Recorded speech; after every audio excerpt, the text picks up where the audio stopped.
Yo, magandang hapon mga kalapatids. So ito ang first batch ng ating South GR. Ayan, susukan natin mga kalapatids. Bali itong ibon na to anak ng champion line. Eka nga, champion line daw. Hindi ko lang alam mga kalapatids kung talagang champion line Baka champion line ko no. Palalaan natin yan pag lumipad na ang mga ibon na ito.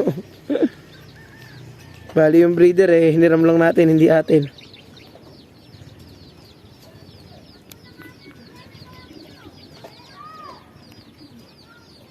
Ay, malaki na ang kuko.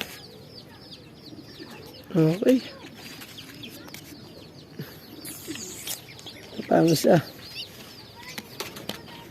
nakatao ba? Hindi. Good. Bali, dinobolan nga natin mga kalapatids. Dinobolan natin ang winter. Naku, medyo malaki tong kabila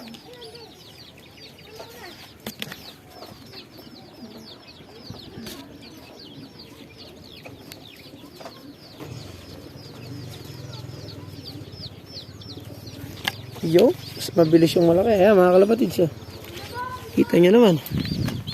Yan nga pala yung anak ng champion line natin mga kalapatids. Bali nahiram natin, dinobol ko ng winter. Kung aabot siya sa winter, ililipad ko. Kung hindi naman, diretso siya sa south. Kaya dinobol ko na. Sayang yung ring, bali yan yung mga ring ng mga namatay nating ibon.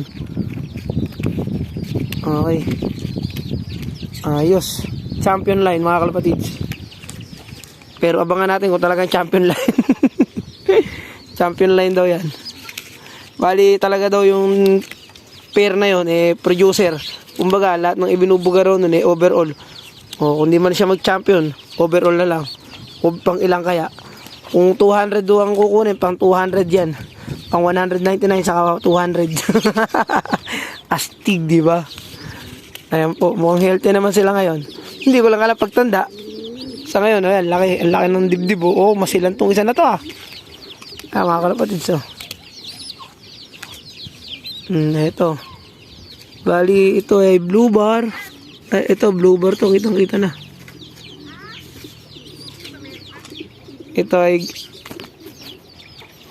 Okay. Abang-abang na lang tayo mga kalapatid sa magiging lipad ng ating ibon na to. Champion line. Sana nga, ito to. Ito ang champion line.